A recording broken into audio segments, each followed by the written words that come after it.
You know absolutely nothing about firewood. You literally haven't a clue about firewood. Why does anyone listen to this guy? He doesn't know about firewood. You don't have the first idea what you are doing. Why are you spending so much time stacking your wood? If there is anything in the firewood industry that doesn't pay, it is stacking firewood. Too bad you can't sell air because you are the most long-winded waste of time I have ever watched.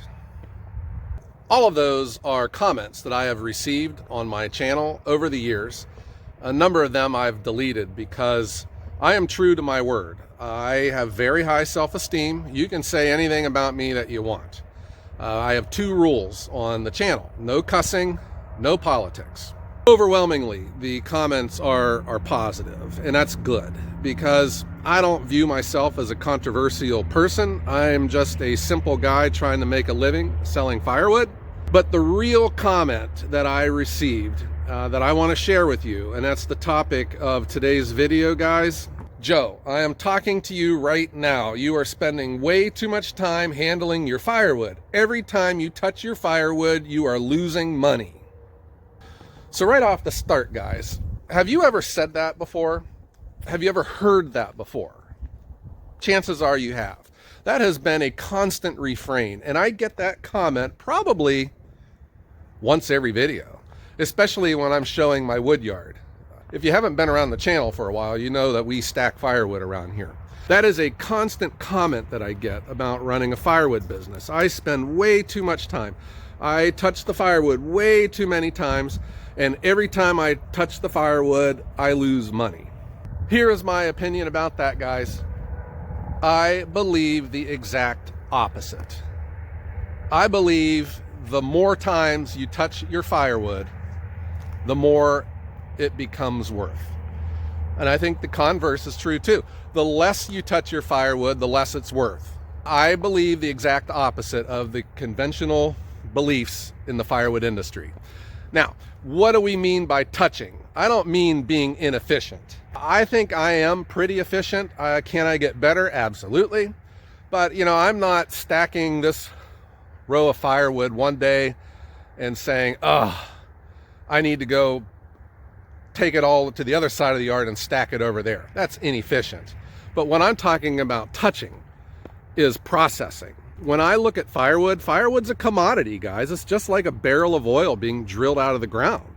Do you think that well drillers call up Chevron and tell them that they're wasting all their time refining that oil? They're losing all their profits. No. Refining, processing adds value to a product, adds value to a commodity. I understand the thoughts behind these comments about being efficient, but I think the majority of these comments, they're not talking about being inefficient. They're talking about, I just, split my wood down too small. I waste my time stacking my wood. And, that's the other one too. I had the comment that said that stacking is a complete waste of time. And I'm sure you've heard me say this before. The most important thing that we do at Ohio Wood Burner is we stack our firewood. There's just no other way around it. Stacking brings so much value to your product. When a person says something like that, Joe, you're touching the firewood way too much, they're making a value statement about themselves. It's just the way they see things, and that's the way that they want to do it. I would point out to you, though, that the way you do it is the way you do it. The way I do it is different. And that doesn't mean that it's wrong, and that doesn't mean that you're wrong. It just means that we have both chose how far into this process we want to take this commodity. We could sell the oil as a barrel. We could sell it as a 55-gallon drum of motor oil, or we can sell it as quarts, or we could sell it in little squirty things for two-stroke mix. It's your business model, and that's how you've decided to do it. Proper way to make that statement is, how far into the process do you want to go? and is it profitable? So I take my commodity pretty far into the process, and that's because I see that the farther I get into it, it creates more value. I did a video on value added, and I talked about, I went into a grocery store. I'll put a link maybe up here or over here to that video. I'll even put it in the description afterwards, where I give the foundation of Ohio wood burner and value added firewood. The more you process a commodity, the more it becomes worth. The other complaint is I split my wood too small, and I disagree with that too. The smaller the split, the more money your firewood's worth. I get mocking type comments that, I'm making kindling, or I'm making toothpicks. But I would point out that my theory holds in that as well. How much can you buy a pack of toothpicks for? And how many of those toothpicks would fit into a stick of firewood? The smaller the split, the more money it's worth. Same thing for kindling. If you take a stick of firewood and split it down into kindling, you've just created value. The more you touch firewood, the more value you create. The higher of a price you can sell it for. And this is just constant through the whole process. Why do I buy a triaxle load of logs? Why do I split rounds down into sticks of firewood? Because every step of the way, the more value you create. I get all these comments about stacking wood as a waste of time, and I just absolutely disagree. Stacking wood is the most important thing that we do. It is what separates us from all the other suppliers out there. There is not a better thing you can do with firewood than stacking it.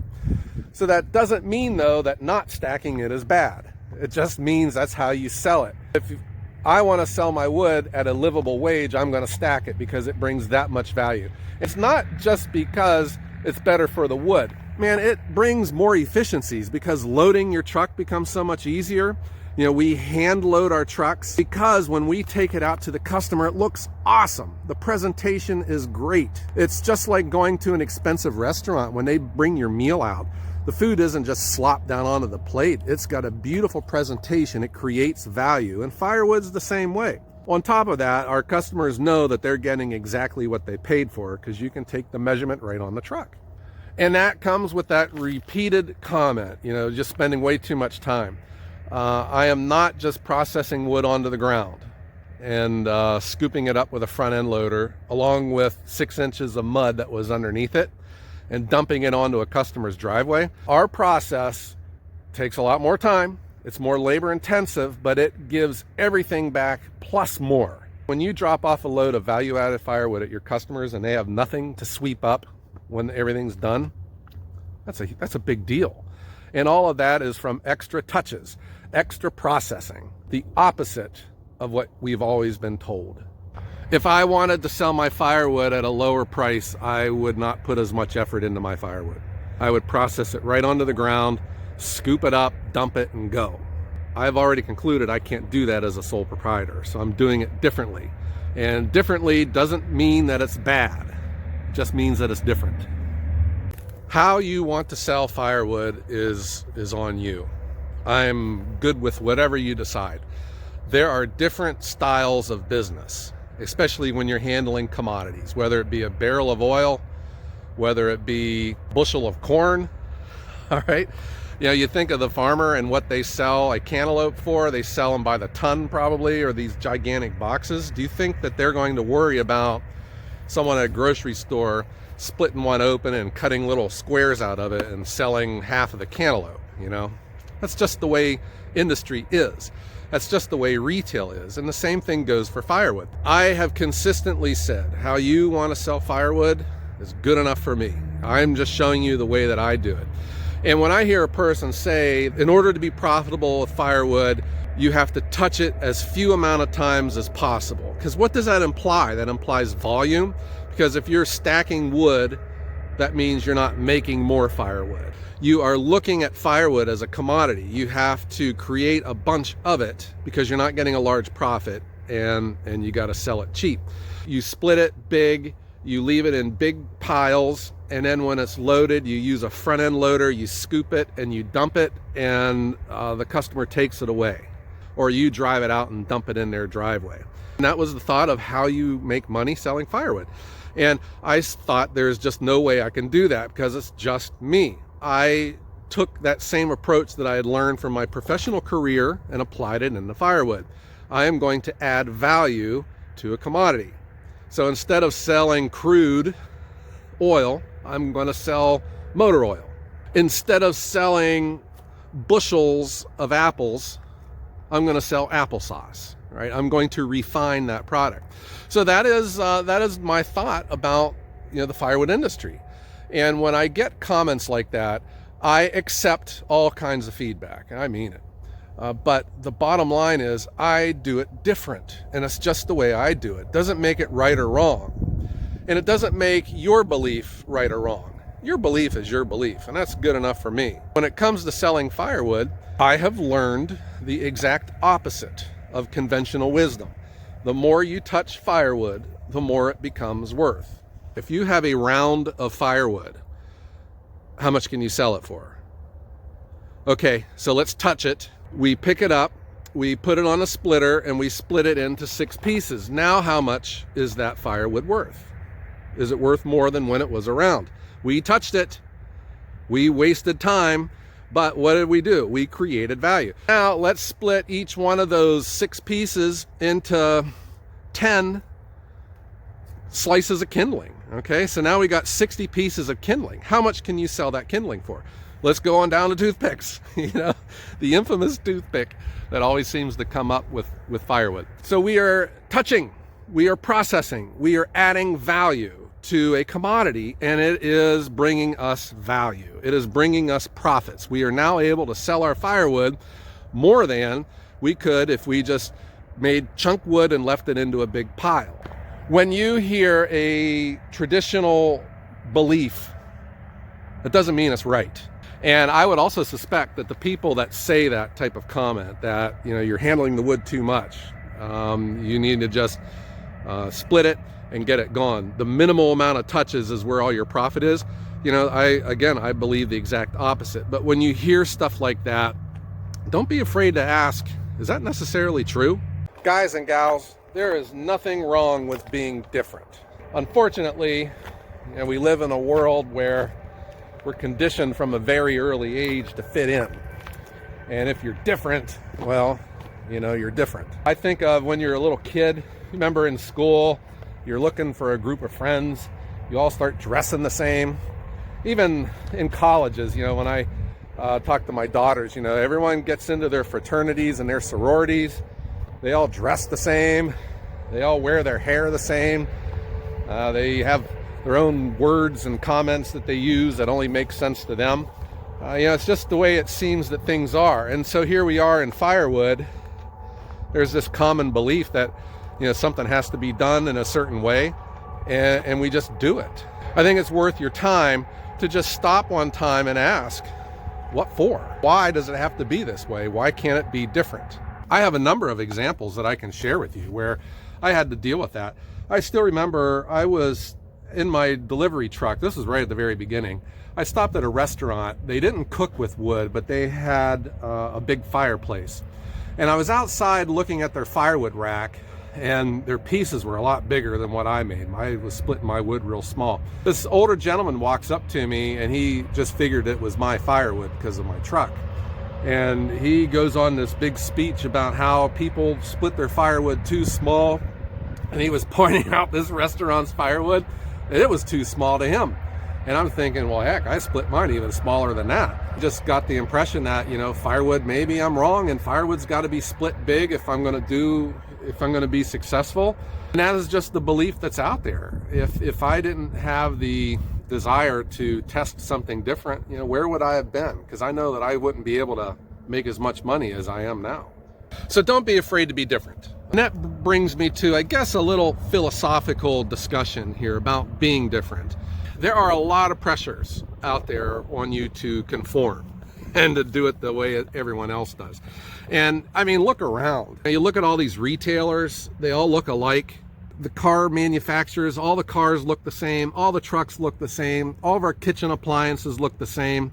Everything looks the same. It's like we get wrapped up with this fear of being different, or a fear of taking a risk. I read a book on Henry Ford and Fordism. How many people do you think told Henry Ford that horseless carriage, that automobile is a stupid idea? It would never replace the horse and buggy.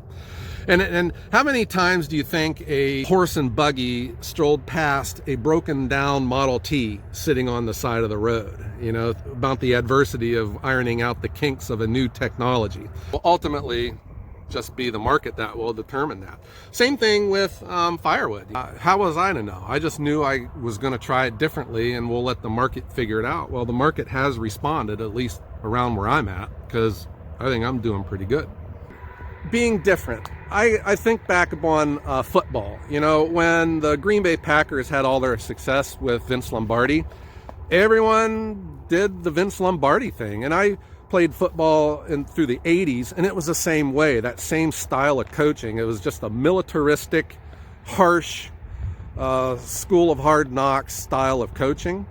And people saw a person had success, so everyone just started copying that. But no one ever stopped to think, are different ways better?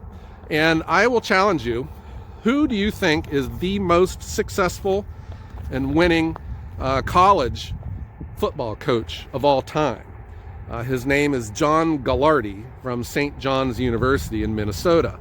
And what was he famous for? He did pretty much exact opposite of Lombardi. His practices were only 90 minutes long. He wouldn't allow his players to call him coach. There were no whistles at practice. And the most controversial thing, there was no tackling. There was no blocking. There was no contact in practices. Are you serious? Talk about different. But this guy goes on to win 4 national championships.